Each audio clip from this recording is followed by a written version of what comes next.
네, 안녕하세요. 어른의 홀로서기 저자 이찬흥입니다. 네, 오늘은 전략적 공부기술 세 번째 시간으로요. 파트 2, 문제는 집중력이다 라는 부분 읽고 같이 나누도록 하겠습니다. 시작하는 첫 장에 라 로슈 쿠퍼의 이런 말이 있어요. 정신은 게으름이나 습관 때문에 쉽고 편안한 것에 정주한다.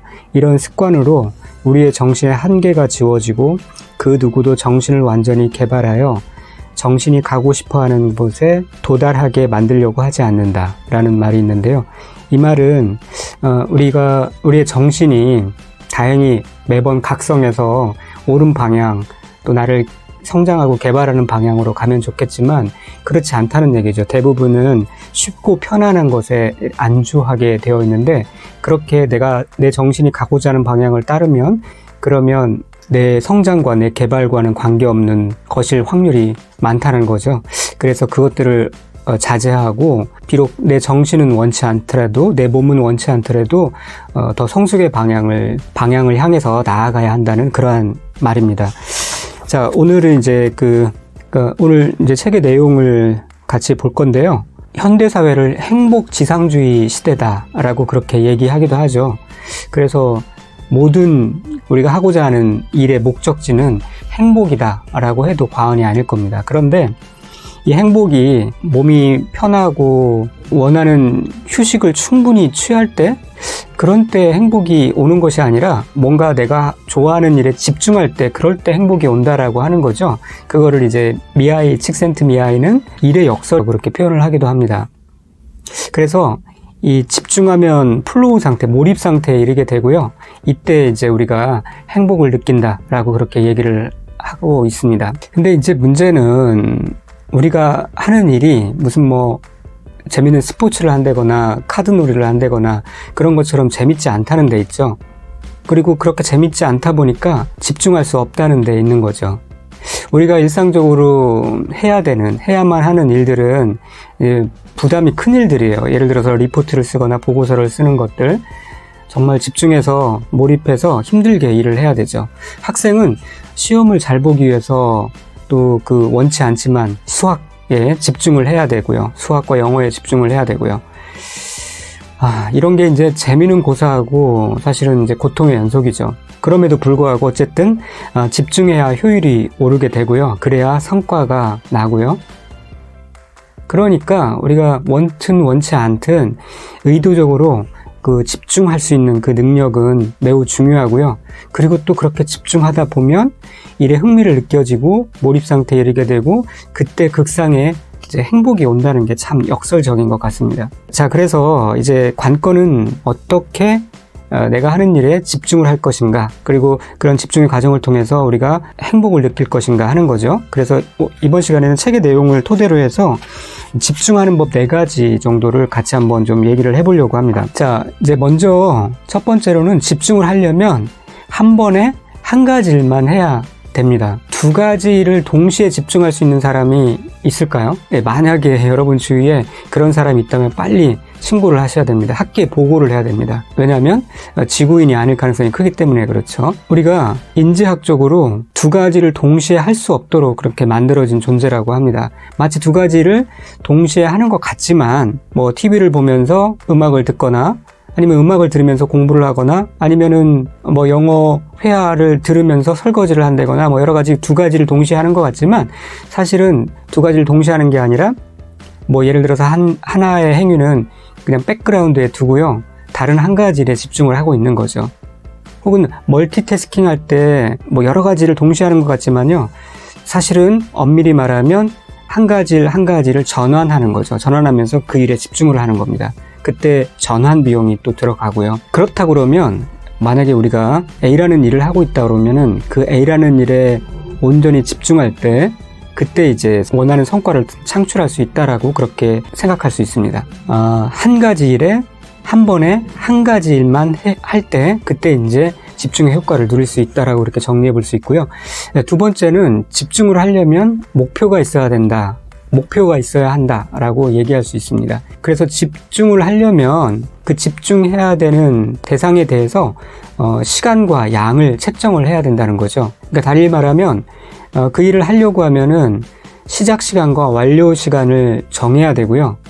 그리고 그 시간 안에 해야 될 양이 구체적으로 나와야 되고요. 또 그 양도 약간 도전적인 과제일 때 그때 더 집중 효과가 올라간다고 합니다. 근데 만약에 우리가 뭐 공부를 했는데 뭐 일을 시작했는데 언제 시작했는지 또 언제 끝났는지 그 시간에 뭘 했는지 만약에 구체적으로 알지 못한다면 그거는 사실 엄밀히 말해서 일은 뭐 했다고 할 수 있을 때 집중하지 않았다라고 할 수 있고요. 어떤 경우는 그냥 시간 때우기 식으로 일한 것이다 라고 그렇게 얘기할 수도 있습니다. 그래서 이 저자도 그렇게 얘기를 하고 있는데요. 공부에 집중을 하려고 한다고 하면 그 시작하는 시간과 마치는 시간을 적어보라고 얘기를 해요. 그래서 그런 거를 이제 공부 일지에 이렇게 기록을 하면서 공부를 하라는 거죠. 이런 제안에 저도 적극 공감합니다. 시작하는 시간을 적고요. 그리고 마치는 시간을 미리 적어 놓고 그 시간에 뭘 해야 되겠다라는 구체적인 것에 대한 감을 갖고 공부나 업무를 한다 그러면 당장 그 효과가 달라질 수 있을 것입니다. 자, 이때 이렇게 적는 도구로 디지털 도구보다는 아날로그 도구를 좀 추천드리고요. 그렇게 잘 템플릿이 만들어진 도구로 스케트 플래너가 있습니다. 제가 만든 다이어리고요. 그런 것들을 통해서 이렇게 계획을 하고 일을 시작하는 습관을 들여보시면 참 좋을 것 같습니다. 자, 세 번째는 집중을 방해하는 요소를 제거해야 한다라고 그렇게 얘기를 합니다. 자, 집중에 가장 많은 방해를 하는 요소는 아무래도 스마트폰이겠죠. 그 스마트폰이 만약에 집중을 방해한다면 내가 일을 하고자 하는 또는 공부를 하고자 하는 그 시간만큼은 스마트폰과 결별해야 되는 거죠. 손과 눈이 닿지 않는 곳에 이렇게 던져놓는 것, 가방 속에 집어넣는 것, 그것이 이제 그 집중할 수 있는, 내가 할 수 있는 가장 간단하면서 효과가 좋은 그런 방법이라고 또 할 수 있습니다. 만약에 또 집에 있는 책상이 집중에 방해가 된다면 환경을 좀 바꿔보는 것도 좋아요. 그 환경을 바꿔보는 게 이제 책상을 말끔하게 정리정돈하는 것일 수도 있고요.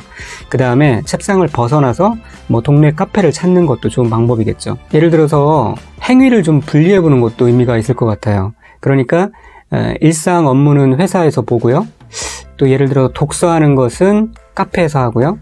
그 다음에 뭐 책을 쓰는 것은 동네 도서관에서 한다든지 그런 식으로 뭔가 행위에 따른 장소를, 환경을 딱 세팅을 해놓으면 예를 들어 자동적으로 동네 도서관에 가면은 책 쓰는 모드에 돌입하고요. 퇴근 시간에 집에 바로 가지 않고 동네 카페에 들러서 이제 책을 읽는다고 하면 그 시간 되면 자동적으로 이 뇌가 독서 모드에 돌입을 하게 되는 거죠. 뭐 그런 식으로 환경에 따른 학습 공간을 분리를 하면 좀 더 효과적일 수 있습니다. 근데 이제 방해하는 게 이 사물이나 환경뿐만은 아니죠. 만약에 상사에게 들은 꾸중으로 인해서 그 나쁜 감정에 물들어 있다면 업무에 또 집중될 리가 없겠죠. 그럴 때 이제 감정을 정리할 방법을 강구하거나 최소한 의식적으로 필요한 시간만큼 그런 나쁜 감정을 떼어놓고 그렇게 일해야 집중할 수 있을 것입니다. 네 번째로는 집중하려면 휴식을 잘 해야 하죠. 사람의 뇌가 24시간 풀 가동해서 집중을 할 수 없게 만들어져 있잖아요. 그래서 적절한 휴식은 또 집중을 위한 굉장히 좋은 도약이 되는 것이죠. 과학자들에 의하면 사람은 대략 30분 정도가 집중을 유지할 수 있는 최대 시간이라고 얘기를 합니다. 그래서 이제 대부분의 시간관리 서적에서 얘기하기를 30분마다 한 번씩 쉬어야 한다라고 얘기를 하는데요. 그게 그렇다고 30분마다 무조건 뭐 밖에 나가서 담배를 한 대 피워야 된다거나 아니면은 스마트폰을 30분마다 한 번 보면서 좀 머리를 식혀야 된다거나 뭐 그런 게 아닌 거죠. 왜냐하면 우리가 뭐 편의상 30분이라고 얘기하지만 어떤 일에 몰입하기 위해서는 기본적으로 그 예열 상태가 필요한 거죠. 사람마다 다르겠지만 그게 10분이 걸릴 수도 있고요. 그렇기 때문에 만약에 뭔가 좀 준비를 하고 예열을 하고 집중을 하려고 하는데 쉬어야 된다고 그러면 계속 그렇게 최상의 몰입 단계에 이르기 전에 뭐 일을 또 자꾸 중단해야 되는, 그래서 부작용이 일어나는 그런 상황이 될 수도 있습니다. 그래서 저 같은 경우는 1시간 반 정도를 한 단위로 그렇게 세팅을 하라고 얘기를 합니다.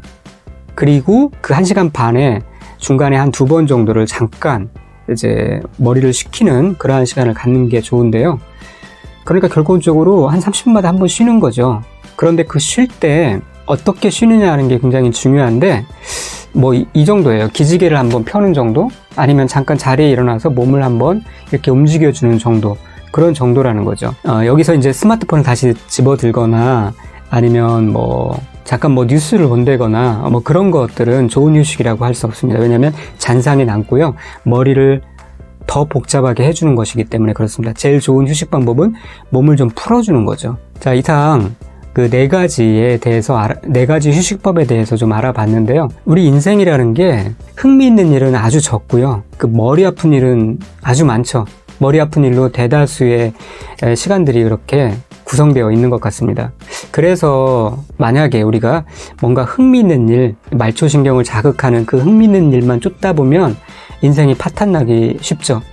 그래서 어쩔 수 없이 우리가 골치 아픈 일에도 좀 시간을 투입을 해야 되고요. 그런 일들을 잘 해내야 하는 겁니다. 그러다 보니까 그러한 일조차 의식적으로 집중해서 그 일을 통해서 흥미를 유발하고, 그리고 그런 일을 통해서 성과를 내고, 그리고 그런 상황을 통해서 행복을 느끼는 것, 그것이 굉장히 중요한 것 같아요. 대부분의 그 위대한 업적을 일군 사람들이 그렇게 일을 해왔고 또 성과를 일궈냈죠. 다시 말하면 위대한 사람의 위대한 업적은요, 사실 그가 좋아하는 일에만 몰입한 결과가 아니라 이러한 극심한 부담에도 불구하고 그가 해야만 했던 일에 흥미와 집중을 의식적으로 투입한 결과물이라는 그러한 사실인 거죠.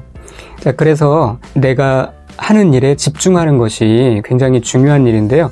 이제 마무리를 네 가지를 다시 한번 살펴보면서 마치도록 하겠습니다. 하는 일에 기적을 부르는 네 가지 집중법. 첫 번째는 한 번에 한 가지 일만 해야 된다라고 얘기를 했고요. 두 번째로는 집중하려면 목표가 있어야 되는데 시작하는 시간과 마치는 시간, 그리고 그 시간에 해야 될 구체적인 양, 그 양은 약간 도전적인 과제여야 좋다라고 말씀을 드렸고요. 세 번째로는 집중을 제대로 하려면 먼저 집중을 방해하는 요소를 제거해야 되는데 그것이 무엇인지 한번 생각해 봤으면 좋겠고요. 일반적으로 우리를 가장 방해하는 것은 스마트폰이라는 거죠. 그래서 스마트폰을 치워놓는 것이 집중을 시작하는 전제 조건이다 라고 얘기를 했고요. 네 번째로는 집중을 잘하기 위해서 동시에 휴식을 잘해야 되는데, 휴식이라면 다름이 아니라 중간중간 몸을 움직여주는 휴식, 그러한 휴식 종류가 제일 좋다. 그리고 물론 뭐 충분한 수면을 취하는 것도 굉장히 중요하죠. 자, 이상과 같이 오늘은 두 번째 챕터 집중력에 대해서 알아봤습니다.